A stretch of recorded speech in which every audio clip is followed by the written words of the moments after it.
दोस्तों, क्या आप जानते हैं हमारे सूर्य का असली रंग क्या है? मुझे पता है आप में से ज्यादातर लोगों का जवाब पीला, लाल या नारंगी रंग होगा, लेकिन ये सच नहीं है। सूर्य का असली रंग सफेद है, जिसे आप सिर्फ स्पेस में जाकर ही देख सकते हैं। अब ऐसा क्यों? ये हम आपको वीडियो में आगे बताएंगे और साथ ही आपको सूर्य की एक ऐसी सैर पर लेकर चलेंगे जहां से आप इसे एकदम करीब से देख पाएंगे। इसलिए वीडियो को अंत तक जरूर देखिएगा। साथ ही अगर आप चैनल पर नए हैं तो स्पेस से जुड़ी ऐसी ही कमाल की वीडियोस देखने के लिए इसे सब्सक्राइब भी कर लें। दोस्तों, सूर्य के रूप में यह विशाल आग का गोला पिछले करोड़ों अरबों सालों से हमारे पूरे सौर मंडल को रोशनी और हमारे पृथ्वी को जीवन प्रदान कर रहा है। जी हाँ, आपने बिल्कुल सही सुना।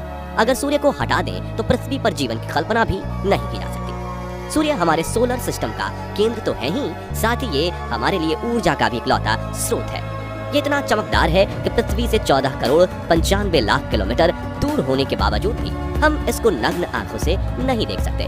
वैज्ञानिक बताते हैं कि सूर्य का जन्म आज से करीब 4.6 बिलियन वर्ष पहले स्पेस में मौजूद मैटर के ग्रेविटेशन कोलैप्स की वजह से हुआ था।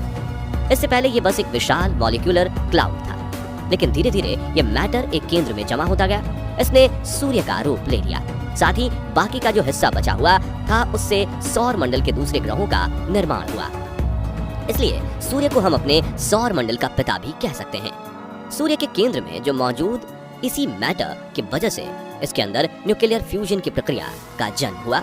आज के जिस सूर्य को हम हर समय गर्म और चमकते हुए देखते हैं, ये इसी न्यूक्लियर फ्यूजन प्रक्रिया का नतीजा है। अगर हम सूर्य के अंदर झांक कर देखें तो इसमें हमें लाखों किलोमीटर की गहराई तक हाइड्रोजन की परतें मिलेंगी और इन्हीं परतों के बिल्कुल बीच में मौजूद है सूर्य का कोर, जो एक अनंत ऊर्जा का भंडार है और इसका तापमान 1.5 करोड़ डिग्री सेल्सियस के आसपास रहता है। ये कोर ही वो जगह है जहां न्यूक्लियर फ्यूजन की प्रक्रिया होती है। इसमें 2 हाइड्रोजन एटम एक साथ मिलकर एक हीलियम परमाणु का निर्माण करते हैं और इससे एनर्जी का एक बहुत बड़ा विस्फोट होता है। कहने और सुनने में ये प्रक्रिया भले ही आसान लगे, लेकिन 2 हाइड्रोजन एटम को आपस में मिलाने के लिए हद से ज्यादा दबाव और ऊर्जा की जरूरत पड़ती है। और सूर्य क्योंकि इतना विशाल है, इसलिए इसके कोर में ग्रेविटी का वो फोर्स बनता है जिससे ये एटम आपस में मिल जाते हैं। इनके मिलने से एक धमाका होता है और उसे फोटोन निकलता है, जिसे आम भाषा में हम प्रकाश का एक कण भी कह सकते हैं। प्रकाश का यही कण सूर्य के केंद्र से निकलकर हमारे पृथ्वी तक पहुंचता है और हमें रोशनी व जीवन प्रदान करता है। सूर्य के केंद्र में हर सेकंड तकरीबन 4 मिलियन टन मैटर ऊर्जा में बदलता रहता है और ये 1.8 न्यूक्लियर बम धमाकों के पैदा होने वाली ऊर्जा से भी ज्यादा है। और यही ऊर्जा प्रकाश के रूप में हम तक पहुंचती है। यहाँ एक चीज को समझना बेहद ही जरूरी है कि सूर्य की ऊपरी सतह से प्रकाश को पृथ्वी तक पहुंचने में भले ही 8 मिनट 20 सेकंड्स का समय लगता हो, लेकिन इसी प्रकाश को सूर्य के केंद्र से बाहरी सतह तक आने में 10 लाख साल लग जाते हैं। इसका मतलब यह है कि आज हम सूर्य की जिस रोशनी को अपने ऊपर महसूस कर रहे हैं वो 10 लाख साल पुरानी है।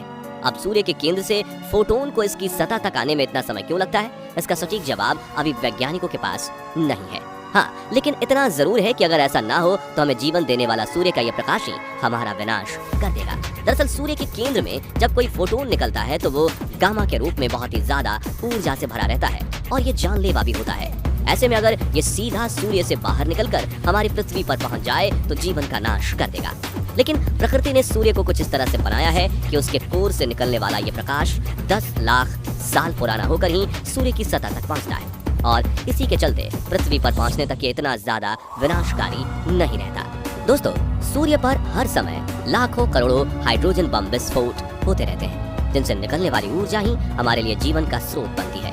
और सिर्फ ये ऊर्जा ही नहीं, बल्कि सूर्य का मास भी हमारे ब्रह्मांड को इस रूप में बनाए रखने का काम करता है जिसका हम खुद भी एक हिस्सा है।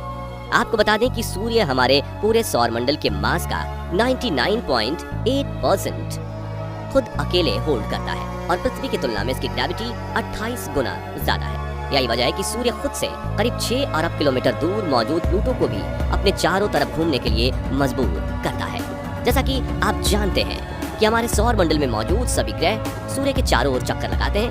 अगर सूर्य को हटा दिया जाए तो ये सभी ग्रह एक दूसरे से अलग होकर अनंत ब्रह्मांड में कहीं खो जाएंगे और हमारे सौर मंडल का नामो निशान तक बाकी नहीं रहेगा। दोस्तों, वैसे तो सूर्य को फिजिकली एक्सप्लोर करना पॉसिबल नहीं है, लेकिन वैज्ञानिकों ने अपने उपकरणों की मदद से इसको स्कैन करके 6 अलग अलग लेयर्स में विभाजित किया है। इसमें सबसे पहली लेयर सूर्य की कोर के बारे में तो हम आपको बता ही चुके हैं। वैसे इसके आकार की बात करें तो यह कोर हमारी पृथ्वी से तकरीबन 1000 गुना बड़ी है। इसके बाद इसकी अगली लेयर है रेडिएटिव जोन, आयोनाइज्ड हाइड्रोजन और हीलियम एटम्स से भरी हुई है। हालांकि ये सूर्य की कोर जितना सघन तो नहीं होती, लेकिन इतनी ठोस जरूर होती है कि फोटोन को आसानी से पास नहीं होने देती। इसके बाद कन्वेंशन जोन का नंबर आता है, जो सूर्य की तीसरी और आखिरी आंतरिक लेयर है। इस लेयर में तापमान कोर के मुकाबले काफी ज्यादा कम होकर 20 लाख डिग्री सेल्सियस पर रहता है। साथ ही ये लेयर रेडिएटिव जोन की तरह बहुत ज्यादा ठोस भी नहीं होती, जिसके चलते फोटोन इसके अंदर से ज्यादा आसानी से पास हो पाते हैं। इन तीनों आंतरिक लेयर्स के बाद बारी आती है उस लेयर की जिसको हम पृथ्वी से भी देख सकते हैं, यानी सूर्य का बाहरी लेयर फोटोस्फीयर, जिसे सूर्य की सतह भी कहा जाता है।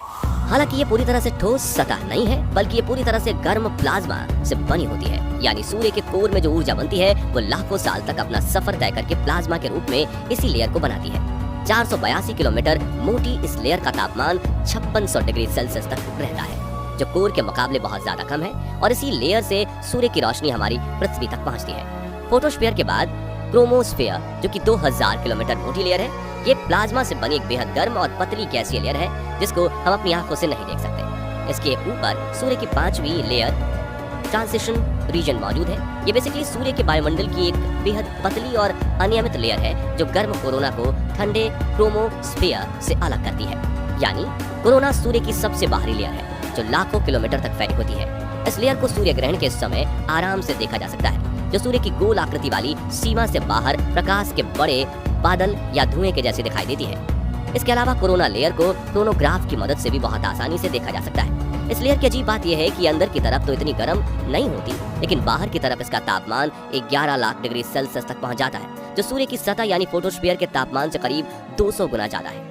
अब उस सवाल पर आते हैं जो हमने वीडियो के स्टार्टिंग में आपसे पूछा था कि सूर्य अगर सफेद है तो यह पृथ्वी से पीला, लाल या नारंगी क्यों दिखाई देता है। असल में इसका कारण है ये कि पृथ्वी का वायुमंडल सूर्य के प्रकाश में मौजूद ब्लू लाइट को रेड लाइट की तुलना में थोड़ा ज्यादा स्केटर यानी बिखेर देता है, जिसकी वजह से सूर्य हमें हमेशा पीला ही दिखाई देता है। दोस्तों, हमारा सूर्य इतना ताकतवर है कि हमें अगर जीवन दे सकता है तो एक ही पल में सब कुछ नष्ट करने की भी जरूरत रखता है। इससे जुड़े हजारों ऐसे रहस्य हैं जिनका जवाब हमें ढूंढना है, और ऐसे ही कुछ रहस्यों को उजागर करने के लिए भारत ने अपना सूर्ययान आदित्य L1 को लॉन्च किया है, जो आने वाले 5 सालों तक इसका अध्ययन करेगा।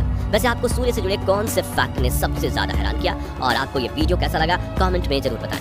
बाकी दोस्तों, हमारी आज की इस वीडियो में बस इतना ही। वीडियो अच्छी लगी हो तो इसे लाइक और शेयर जरूर करना, और अगर आप हमारे फेसबुक पेज पर नए हैं तो पेज को फॉलो भी जरूर करें। मिलते हैं जल्दी ही एक और इंटरेस्टिंग वीडियो में, तब तक के लिए गुड बाय, जय हिंद।